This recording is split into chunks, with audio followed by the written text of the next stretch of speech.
इसके बाद हम बात करते हैं जेनेटिक मटेरियल।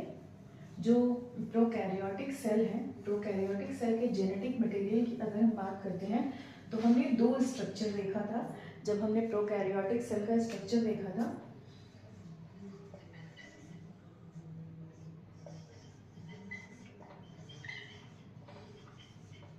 अगर हम जेनेटिक मटेरियल की बात करते हैं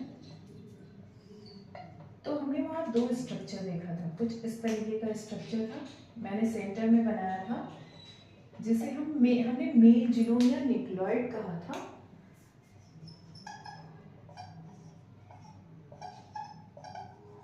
मेन जीनोम और न्यूक्लियोइड। और दूसरा हम बात करते हैं, इस तरीके से एक स्ट्रक्चर था जिसे हमने प्लाज्मिड कहा था। एक्स्ट्रा न्यूक्लियर, क्योंकि ये न्यूक्लियस के बाहर था, या यूं कहें कि अगर एक न्यूक्लियस तो वैसे एब्सेंट होता है, पर एक न्यूक्लियर मटेरियल तो होता है, उसके बाहर ही ये जेनेटिक मटेरियल था, इसीलिए हम इसे एक्स्ट्रा न्यूक्लियर जीनोम, इसे हम मेन जीनोम न्यूक्लियोइड या जीनोफोर भी कहते हैं। तो अगर जीनोफोर एग्जाम में आ जाए कि क्या होता है, तो वो सेम ही है, उसे ही हम मेन जीनोम या न्यूक्लियोइड भी कहते हैं। ये एक्स्ट्रा न्यूक्लियर जीनोम और प्लाज्मिड होता है।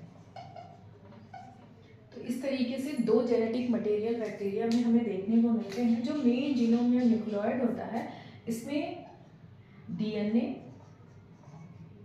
प्लस आरएनए प्रेजेंट होता है। जो डीएनए होता है ये डबल स्ट्रैंडेड सर्कुलर डीएनए होता है। आरएनए जो होता है ये सिंगल स्ट्रैंडेड आरएनए इसमें प्रेजेंट होता है। सबसे इंपॉर्टेंट जो जेनेटिक मटेरियल है, क्योंकि बेस कम है, डीएनए जो होता है नेकेड होता है। It means histone protein absent होता है।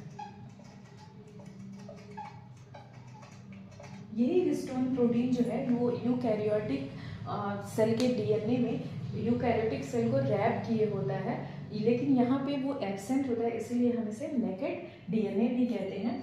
प्लाज्मिड जो होता है इसमें सेल्फ रिप्लिकेटिंग प्रॉपर्टी पाई जाती है।